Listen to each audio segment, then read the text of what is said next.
Okay, so just make yourself comfortable in your chair.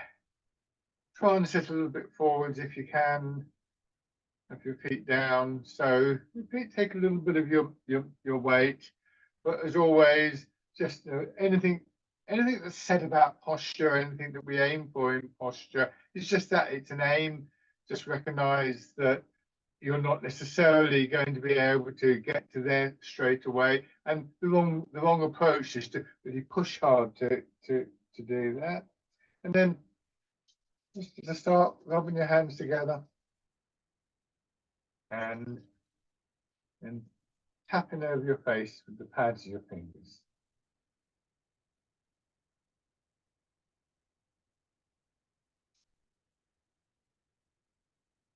Go over your head and neck.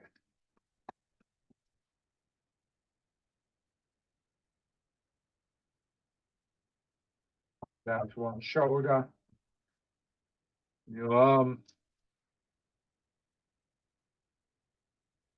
The other side. The upper part of your chest.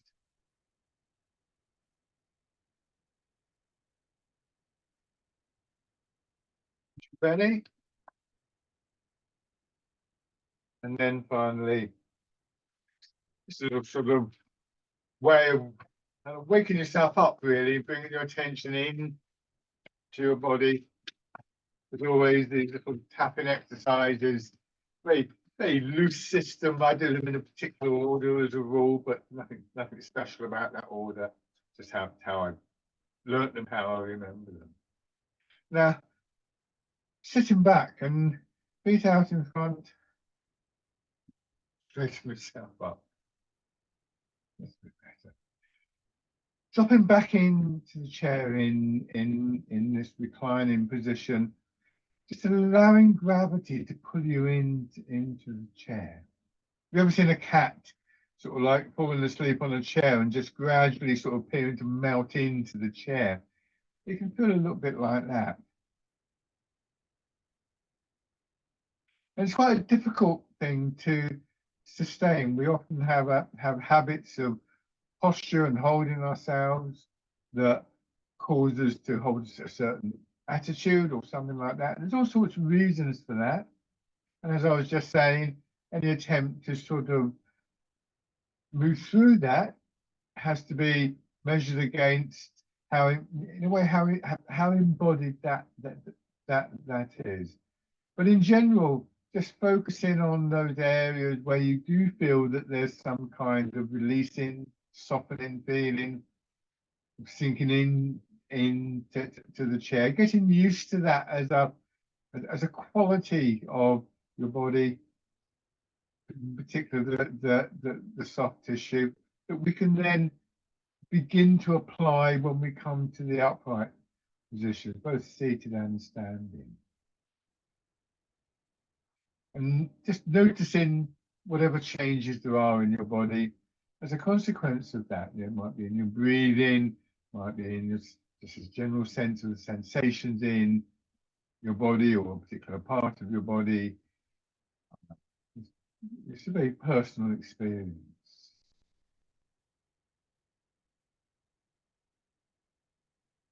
This gives us a kind of focus so that when we come to the upright position again, so now just bring your feet in. This is a key element in Tai Chi and Qigong, is that I suppose you could almost call it a willingness to allow gravity through your body. Not a willingness to allow gravity to pull you over or to sort of create a shape, but rather to recognize this force acting on the body isn't going to go away. But instead, what we can do is begin to line ourselves up with it to create an internal environment where that movement can work through your body, a bit like water draining down through your body. And then we start to realize, hopefully, that that doesn't mean that we're just going to collapse. So this is not like the cat sinking into the chair anymore.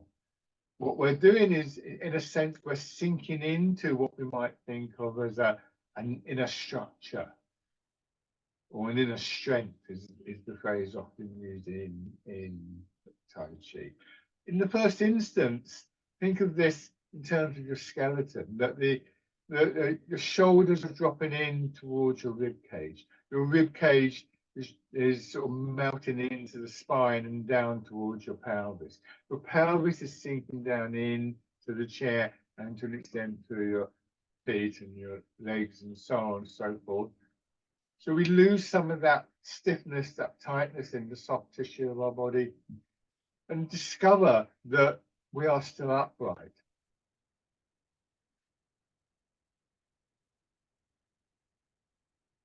And it's useful to focus on that. I think if we can gain a sense of confidence in this, that to get away from this almost well, this is an unconscious assumption that we have to get into a fight with gravity, we have to strain against it. It's a great relief of stress and tension, both in mind and body.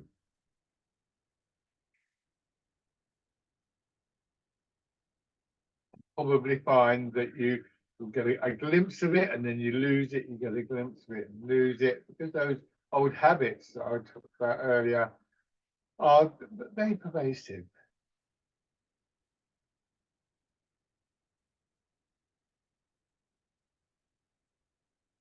Beginning to move carefully and gently, first of all, turning your head. Trying to get a sense for how far you can make that turn without losing that softer quality in your upper body, particularly around shoulders and neck. Not trying to stretch, strain against those obvious restrictions.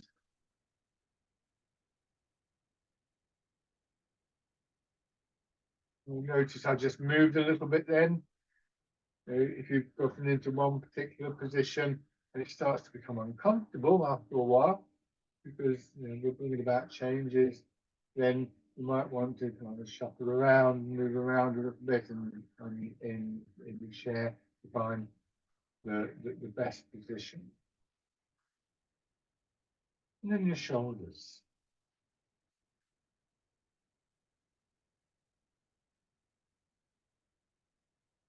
Thinking back to that reclining position and that feeling that I described as softening or releasing, there may be times when we're able to apply that to a particular movement. So for instance, if as you come round and raise your elbows, it feels tight in your upper back, then it may be appropriate to see if you could apply that process, I suppose you'd call it, of releasing. Sometimes that will just give you a little bit more movement. It's not going to work every time in my experience. And it might just not be appropriate. You might just think, I don't want to do that. I just want to ease up on the movement a little bit, enjoy the movement that is available to you. And then going forwards, either of those approaches is useful. Both are interchangeable in a sense that there might be times when you feel one way or the other. That's fine.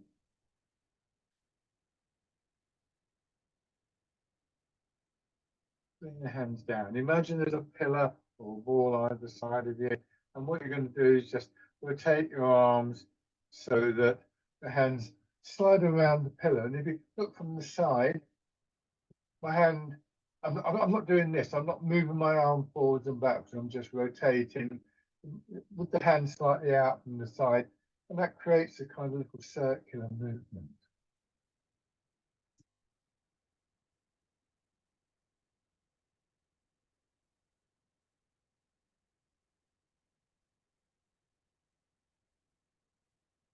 And then winding your arms around.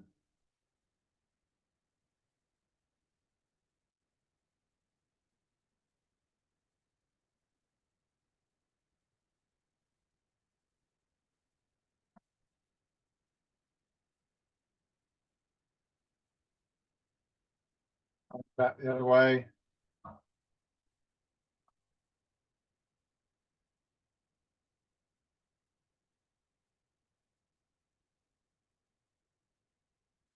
Now, most of your weight is back in your hips. 2/3 of your weight back in your hips. If you tilt your pelvis forwards, more of your weight will flow forwards and down into your feet. And then pressing gently into the floor to push yourself back, sinking down into your hips.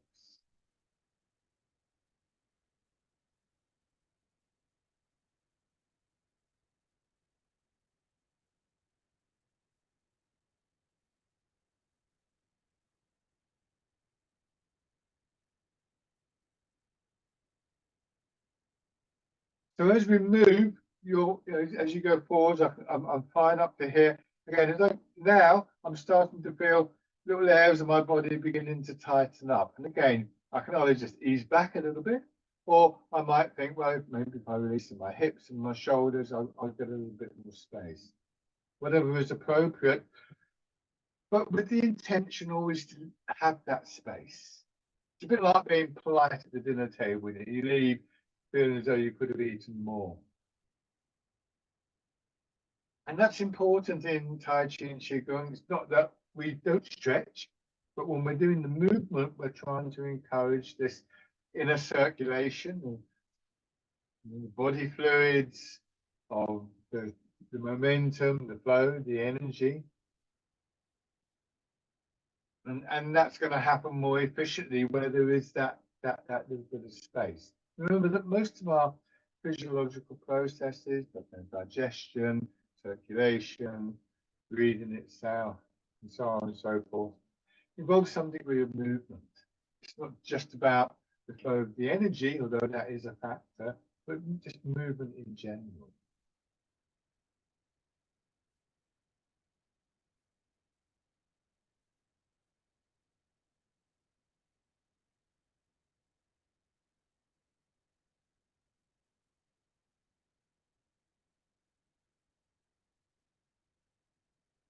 Just do some once more. When you get back to the upright position, turn a little bit. So now, same thing, going more towards one leg.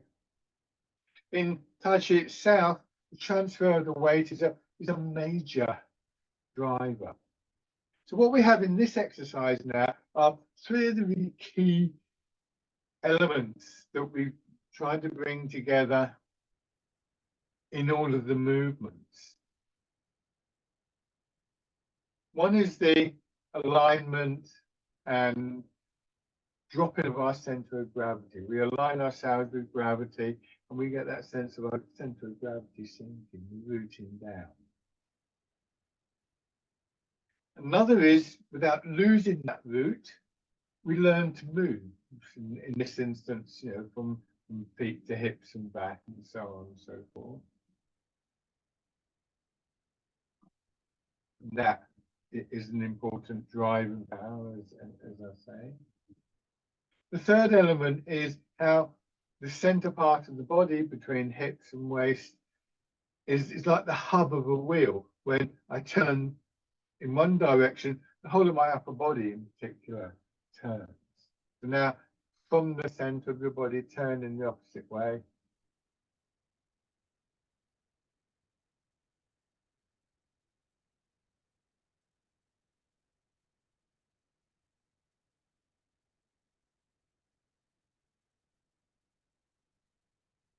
And then moving in that area of your hips and your pelvis. Imagine your pelvis rolling around a bit like a ball. And as it does that, drawing your shoulders and your head around. In between your back and in particular your spine, quite soft. So don't go too far. I'm fine here. But as I start to go there, I can feel my side, my back tightening up. And again, what I might do is go there and then get that feeling of releasing. And sometimes that will help to just release that tightening. As it happens, on this occasion, it hasn't. So now I'm going to come back a little just to moderate my movement. Change direction. And it's important to realize that in Tai Chi, the external movement that we see is really the expression of what's going on within our body. We get to feel the movement and the changes.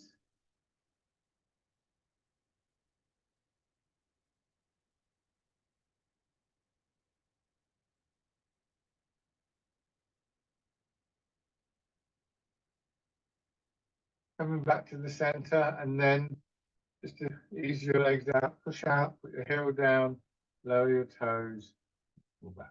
Trying to get a good contact with the floor. We use the term planting.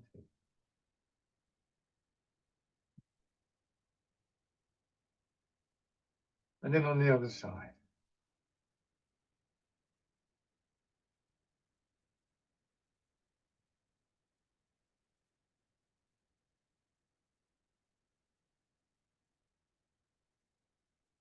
So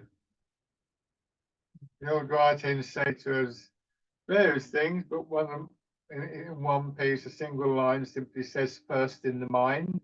And all of these phrases can be taken on different kind of levels, if you like. But that's not to say that there's a higher level. The fundamentals are really the key thing. So first in the mind, and in this instance, really is that drawing of your attention into your body and the quietening, the calming that we get from that. And then there's the other phrase, rooted in the feet, transmitted to our legs, directed by the center of the body and expressed in the arms.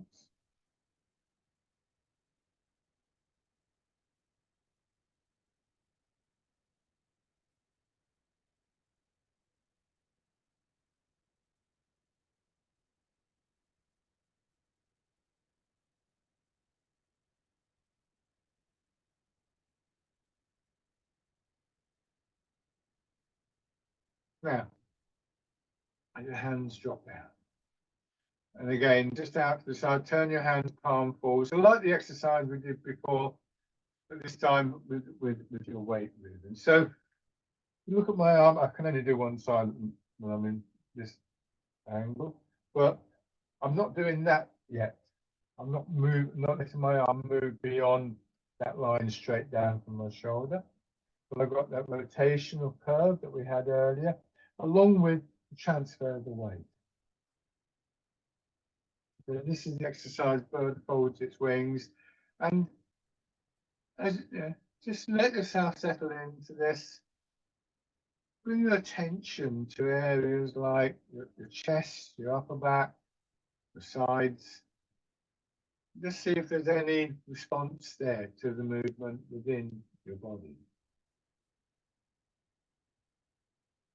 So for instance, I feel as I go back here, my hands turn forwards, the chest just opens a little bit. And then it starts to contract as I go forwards, my upper back opens.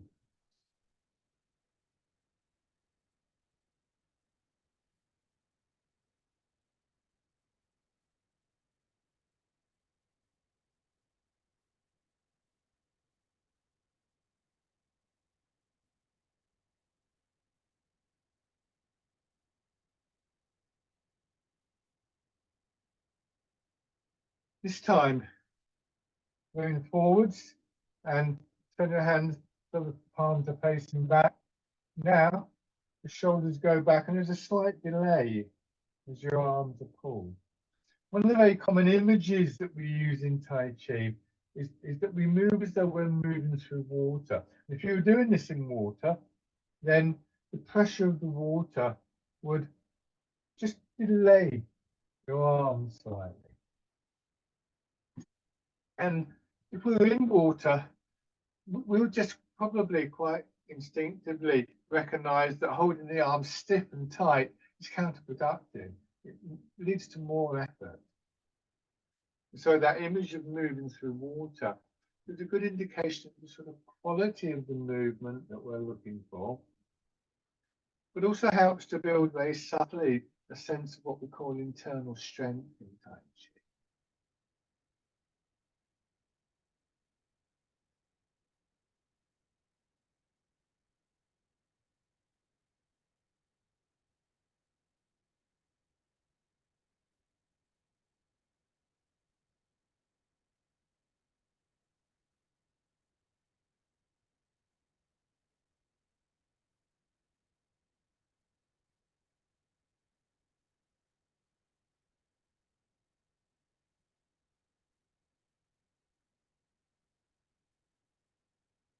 This time, as you go forwards, leaving your arms out there so that as you come back, the hands are drawn up.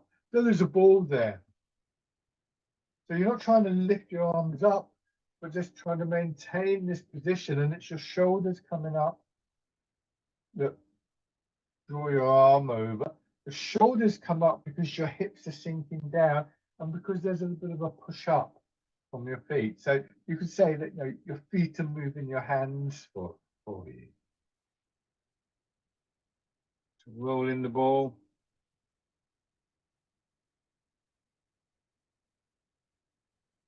Those of you who are sort of familiar with these exercises, what I'm saying is, I suppose, a kind of reminder. It's very easy to forget the significance of these very, very basic and fundamental aspects of Tai Chi, and they are the foundation for everything else.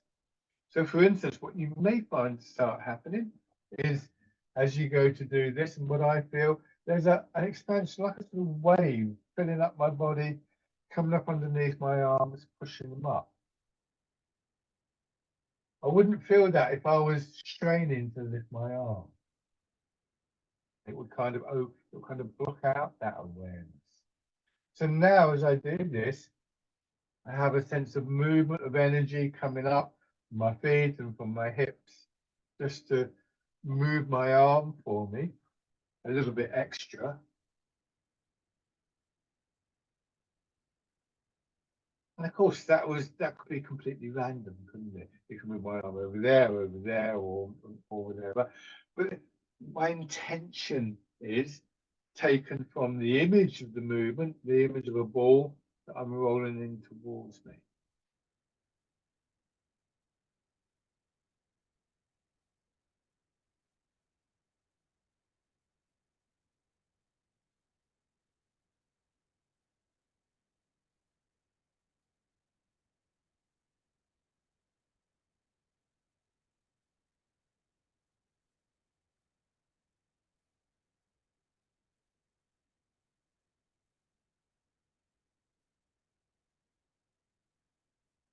This time, as your arms come up, turn them palm in, with the expansion again in your chest.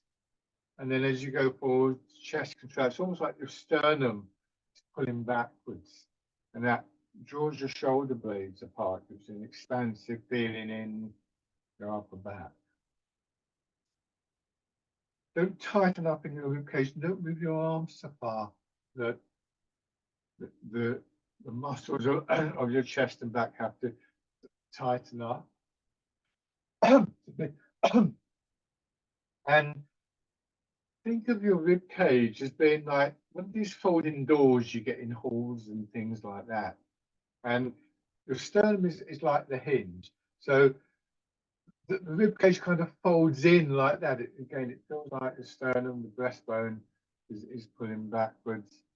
But then it starts to expand, and that expansion pushes your arms down. So we start by copying the external movement. What I sometimes think of as the choreography of these exercises.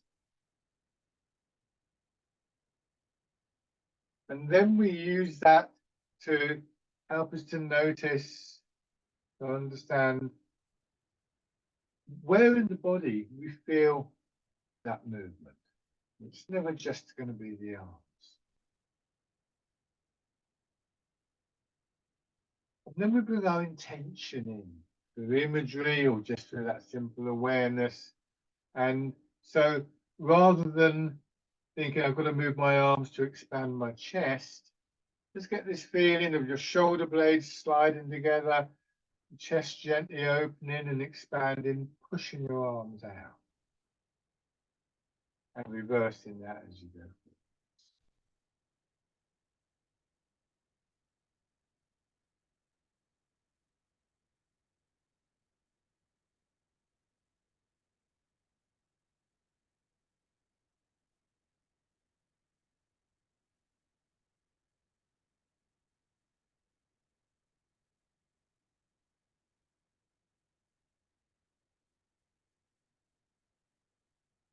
This time, leaving your hands in that position in front of your hips, still letting your elbows go out, but because of the position of your hands, a little bit more focus, a little bit stronger feel. This is called pushing wave. As you go forwards, you let your elbows come in, and the movement forwards pushes your elbow forwards, and that's why the hand comes up. I'm not trying to lift. It kind of curves under and up.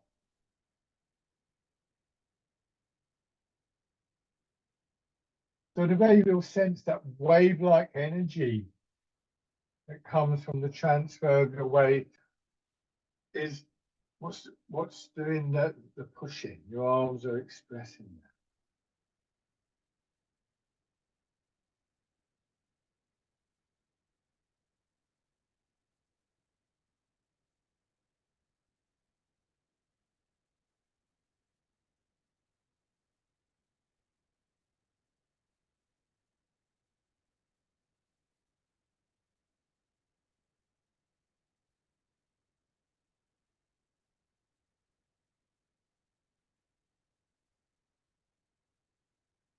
One more time.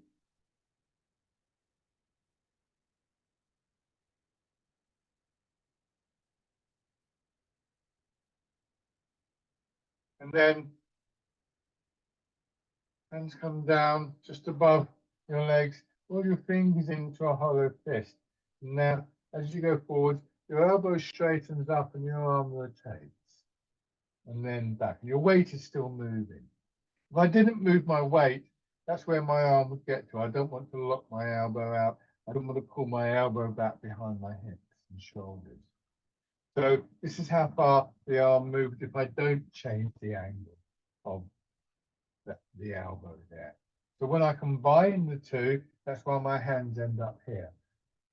The significance of that is that what I'm not doing is trying to go like that and all in my arm.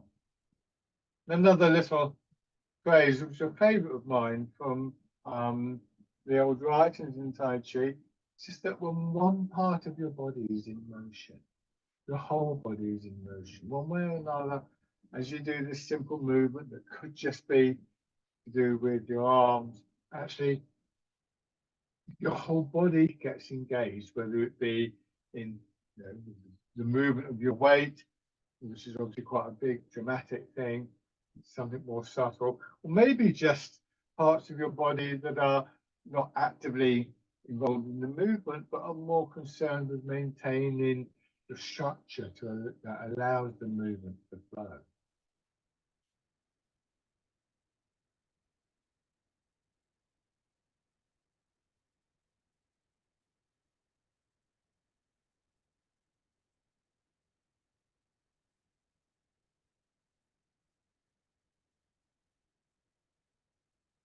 Then pause one more time. Open your fingers, turn your hands out. Almost like you're doing the breaststroke, but your weight is going back, settling your hips, settling your hands. The next stage is a little bit like pushing wave again.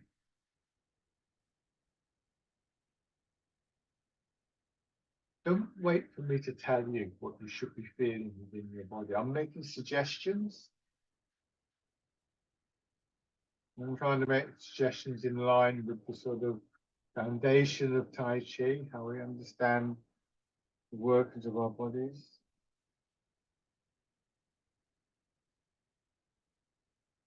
But you may find other alternative images, or you may just find that a movement isn't quite working for you, or something a bit slightly different, but still getting the quality of the movement.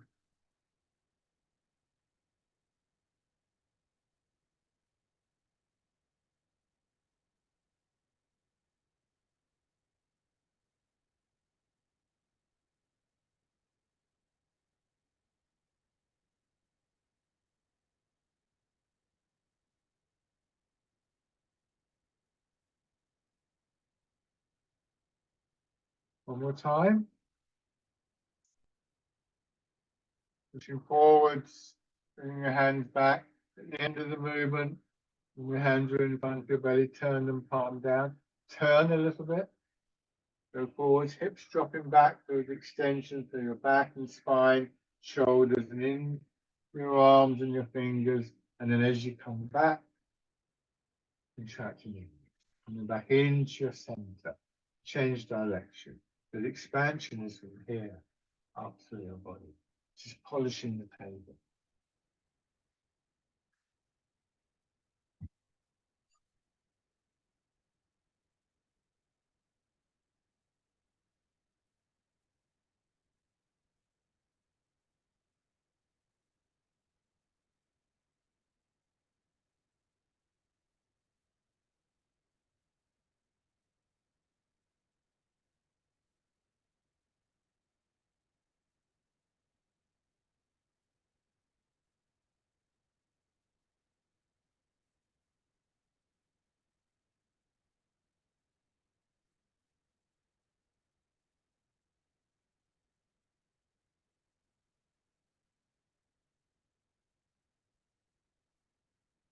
One more round.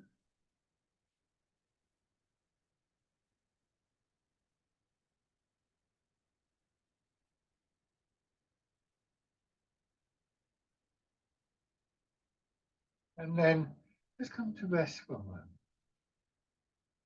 Whatever description I use, whatever image I use, is only going to be limited in its value. You can't fully describe or imagine how these things work. It's the physical experience that we're looking for, and the ideas and the frameworks and the structures and so on and so forth, the images are there to help us work more effectively with that, to bring body and mind into harmony with the movement, the energy. So sometimes you might use an image and it might contradict something else that's been said. What I've been saying so far is a little push from the feet, a little push from the hips, a pull from the hips, and so on and so forth. But we can take that back a little bit and think, well, what's causing the push?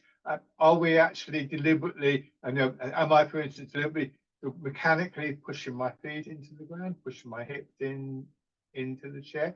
Could be. It's not a bad, it's not wrong to think that way.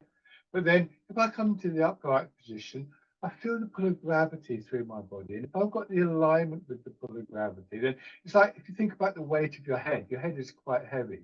And if you think, rather than having to strain in your shoulders and your neck to hold your head up, which is just going to tire you out, yeah, okay, I'll let the weight drop down. And then we'll get a sense of compression around about here. And imagine there's a ball there, and that ball gets compressed. And then what will happen is it will expand, and it will expand downwards and upwards and sideways, of course. But the downward movement will give you that sense of pushing through hips, through buttocks, through legs, through feet, and will cause up an expansion upwards through the body. We may use our intent to use that expansion upwards in terms of opening, closing the chest, which I was talking about before. Now something slightly different. I'm going to exaggerate this to begin with, and I wouldn't advocate doing it this big, but I wanted to see something. This is something that's felt.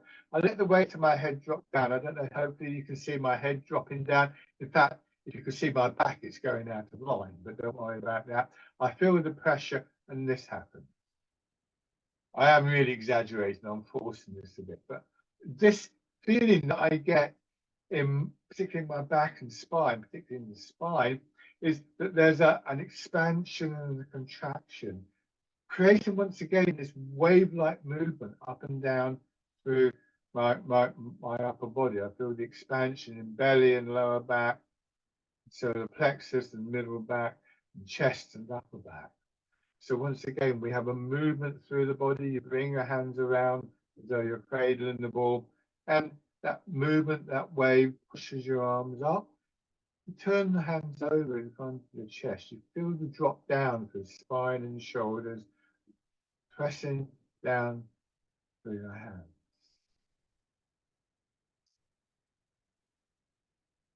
So this is an exercise that I call rooting down. Rooting down, as I said, is one of the the foundations of the Tai Chi. The lower your center of gravity, the more stable you are. The lower your weight generally, the more you're likely to be able to release tightness and stiffness in any part of the body above that sort of major weight. And the more you can root down, the stronger you will feel the push up. So there's several aspects to this. When we come to do this standing, it will feel slightly different, but in the seated chair, we can think of that rooting down, certainly as we get that sense of dropping down and we look to release and open areas that are tight. But also we can be very aware, if we think about that ball expanding, that even as we push up, we've still got a downward movement. So we're not separating ourselves from our root, but like a plant, growing out of the root but keeping the connection to it. It's true when we're standing as well, but I think sometimes it's less obvious when we're standing. This time, hands come down, turning out to your sides, and the wild goose. So we use this image to offer a quality of movement and also a shape, like, you know, the arms are like the bird wings. Essentially, it's the same dynamic as the previous exercise, but our intention is focused maybe through that image of the bird, if that's a useful image for you. And that means that the expression of that movement within the body, the expression of that energy is different.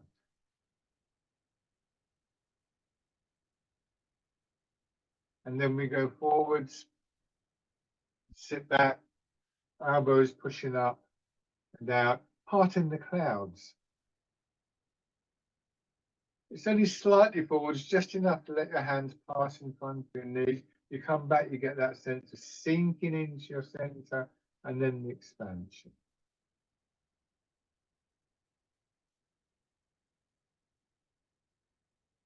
If you think about it, that sort of compression expansion, as I described it, comes about because we're allowing gravity to move through our body.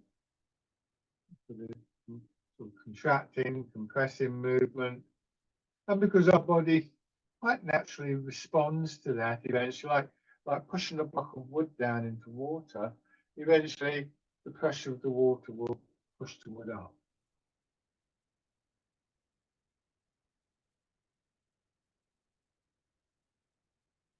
And so those two movements, those two energies are constantly with us. This time, letting your hands drop down, though your fingers are trying to touch the ground, and then we focus on the expansion, contraction on one side for the movement. Dragon plucks the stars from the sky. Change your attention to the other side without rushing. Spread your fingers out and then wrap them around carefully, the hollow quality in the palm of your hand, and pull down. Slowly changing sides. Try not to rush.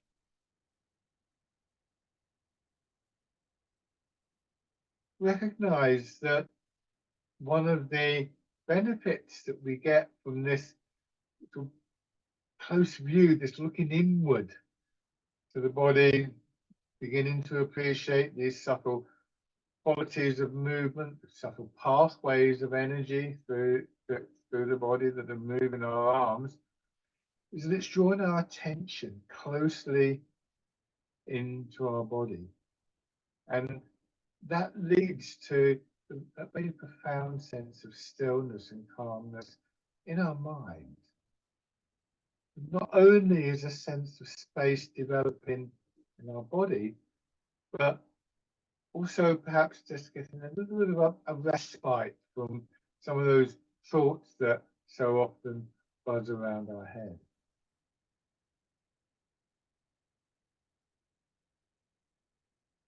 Do one more of these.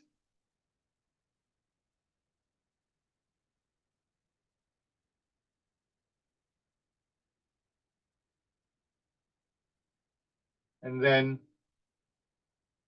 push up. So within the movement, there's this quality of spaciousness, stillness, in both mind and body.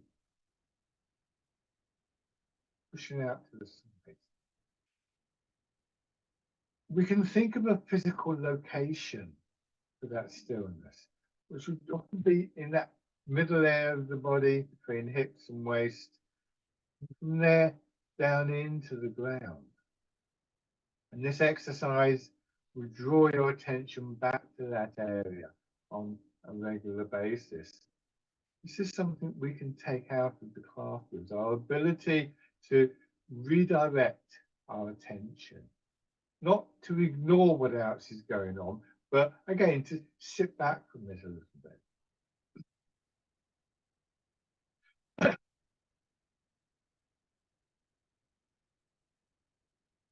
And then push out. And this time, turn just a little bit in your hips and waist, not too far, and back. Turn the other way, and back. And then facing forwards and push out to the side. So now we've got 4 directions governed by that center part of the body. So it becomes more and more significant.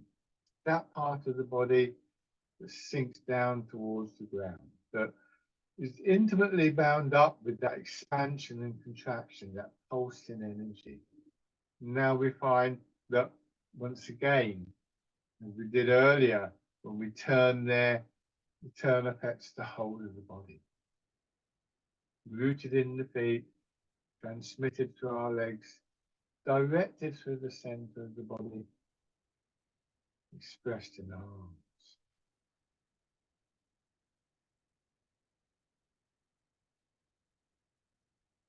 Do one more round of this.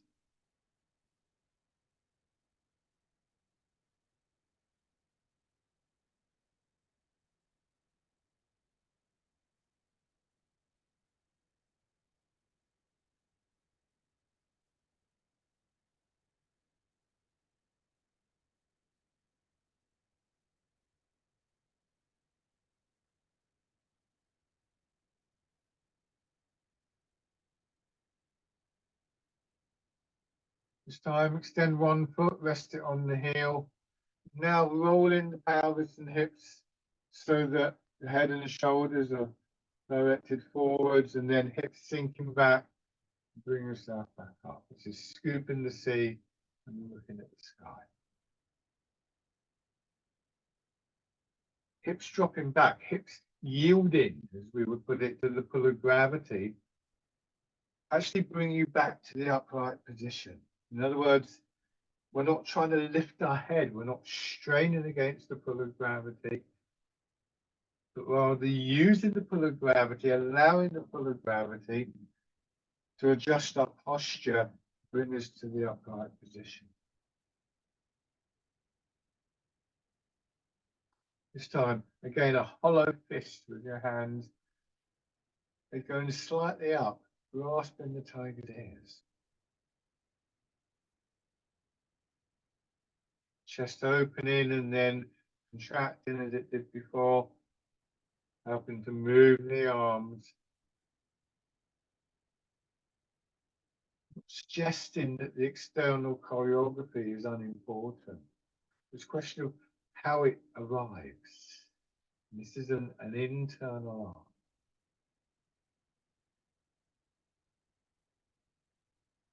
Changing sides.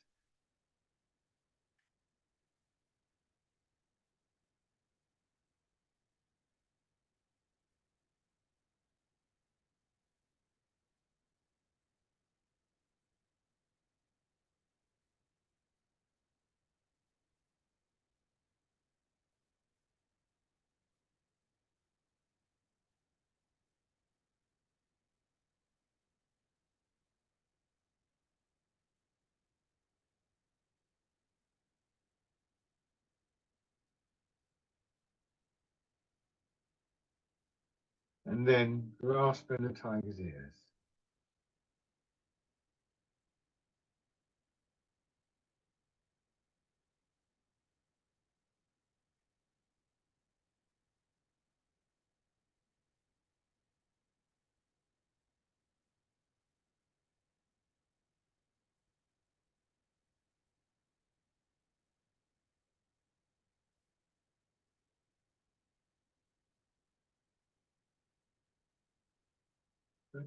Bring your feet back. Once again, rubbing your hands together, just preparing your body and mind to stand if you wish to, tapping over your face.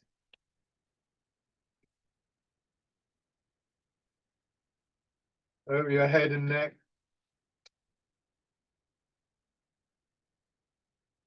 Then one shoulder, and your arm, and the other side. Upper half of your chest. And belly. And the legs.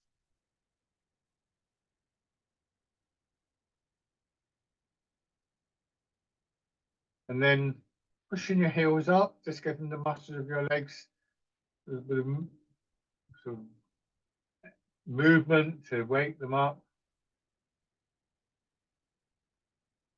And then circling around.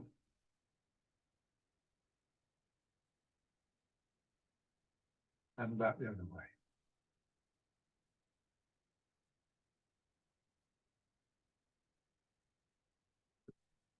Okay, and then standing. One way that we can look at everything that we're doing here is that it's an exercise in problem solving. And I mentioned the idea of kind of sitting back from our thoughts and so on and so forth. It's not intended to make them go away. They're not just going to go away. But if we think about, if we think of standing up and finding a way to move without straining against the pull of gravity as a problem, then the answer in Tai Chi lies in this process of allowing our center of gravity to drop, allowing our hips to settle back, and so on and so forth. Finding that sense of stillness and awareness that can come from sitting back from the kind of maelstrom, as it were. Doesn't make the maelstrom disappear, but it means that maybe we can navigate it more kind of like successfully, more creatively. So in this position, feet below your hips, let your hips drop back a little bit more. And here you really can, so let me come closer. Here you really can see my hips are actively dropping in a way they wouldn't do in a chair, and then pushing up. Can you imagine if I had one of these big blue balls you get in gyms, and I was squatting on it, by the very act of dropping down would push me up again. I would bounce up. So again, we have that sense of energy moving in a cyclical way through the body. Just do a few rounds of this rooting down exercise that we did earlier in the chair.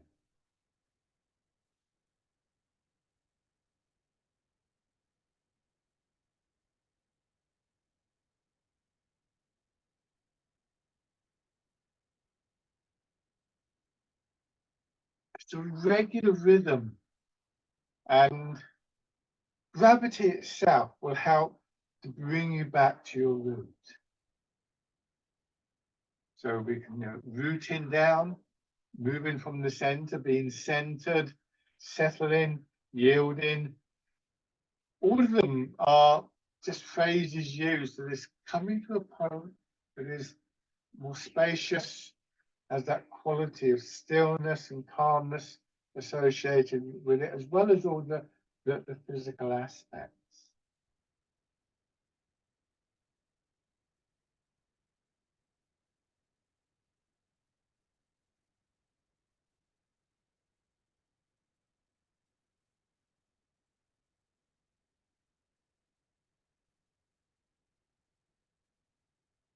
Okay.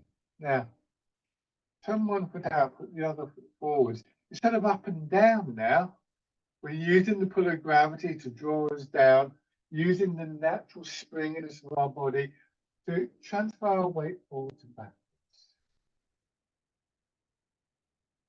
Trying to keep our body upright.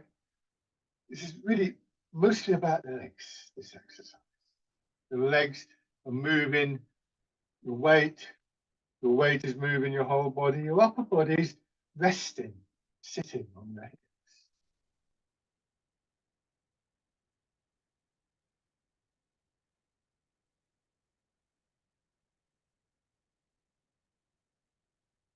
If you can keep the alignment, if you can keep the root and the stability that goes with that, you perhaps take a little bit more weight.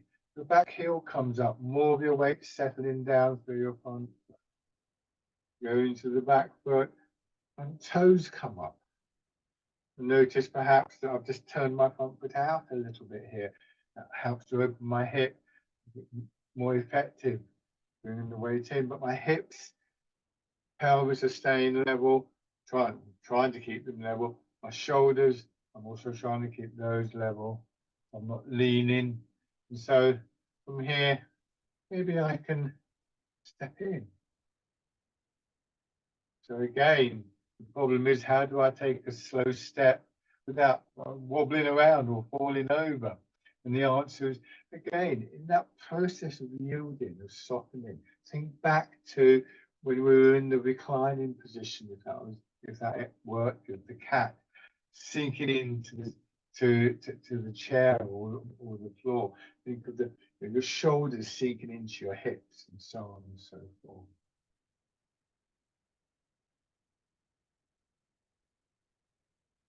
On the other side, once again, we're not pretending that gravity isn't working.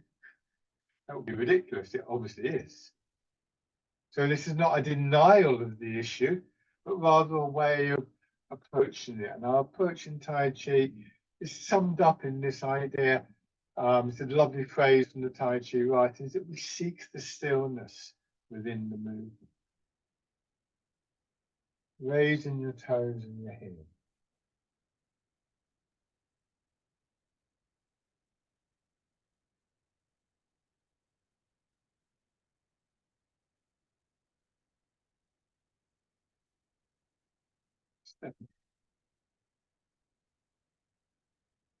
Try not to strain in your hip or your knee as you move the leg.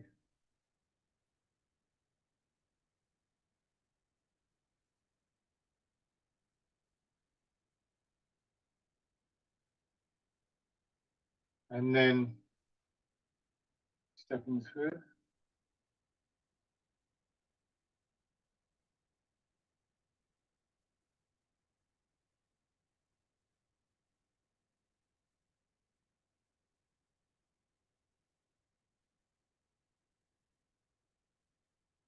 And going back.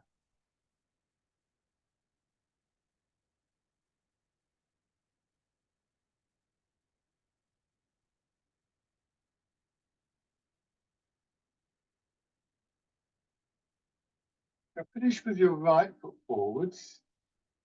Push your weight forwards, turn and let your arms swing out. Bring the rear foot in. And step forwards.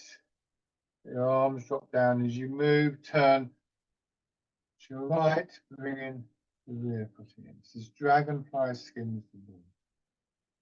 Center dropping down and turning, guiding the movement. And if you feel comfortable with this, just raising the leg, but don't lose the feel of the movement. Just to see if you can stand on one leg. If it's too wobbly, leave the toes down, it's fine. The important things here are to feel that sense of pulling down towards the ground, allowing that to happen. Moving from the ground, from your own center. And I'm going to step back at this point, otherwise I'll crash into the desk in front of me.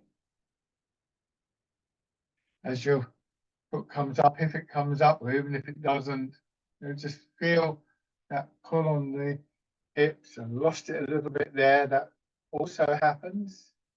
Of course, you don't get it right every time, but we can recover from that. Just one more time. And bring your feet out. Shake out. Lovely. So go back to your chairs.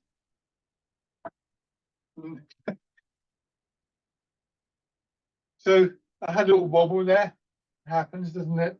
But we can recover from that. And I think that's really important. There's a saying I've come across. It's attributed, it's described as an old Chinese proverb. I don't know if that's true. I don't know the history of it. But I think it's very appropriate for Tai Chi. It says that the birds of worry and anxiety fly around your head. You cannot stop. That they build nests in your hair. This you can prevent. And this sense of being able to come into, however you think of it, however whatever the best label, the root, the center, the stillness, the spaciousness, is actually a really useful technique. And the fact that we do it physically, I think, trains us to have a physical location. My first teacher always used to say to us that, in the standing posture, you stand like this in the supermarket queue. There's little moments of stress, and don't start off with the big stuff. Yeah, just those little moments. Maybe you're trying to cross the road and it's a bit busy, or maybe you're just a bit irritated with a friend, or something like that. Can you just, for a moment or two, sit back so that whatever's flying around you doesn't get a chance to land? It can give you a different perspective on the situation. It's akin to what we say, kind of like, if you're feeling angry, you count to 10. It's the same kind of idea in a sense. And so that losing that quality, actually, I think is quite useful. Not making excuses for nearly falling over, but it's quite good to know that you can come back to whatever it is your image in this ad. And this last exercise is called Embrace Tiger, Return to the Mountain. So you push your arms up and just fully reach shoulder height, bring them around as though you're holding the ball, drawing in and settling back. Somebody once suggested to me that the tiger is just everyday life in all its kind of variations and energies and so on and so forth. For me, the mountain is a lovely image for these inner qualities of stillness, spaciousness, of strength.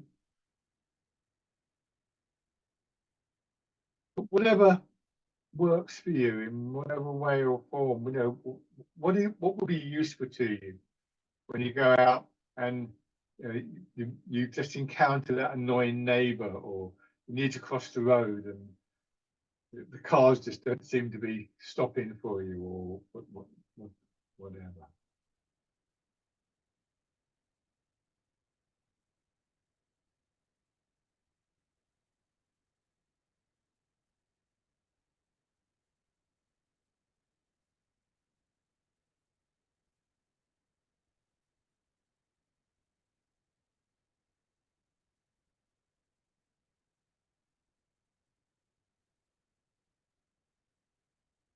And then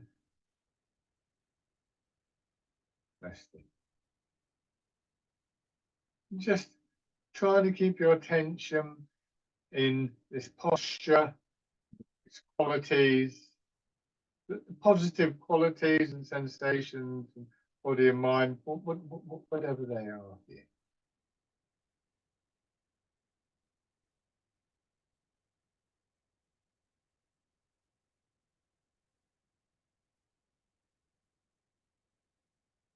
Just open your eyes.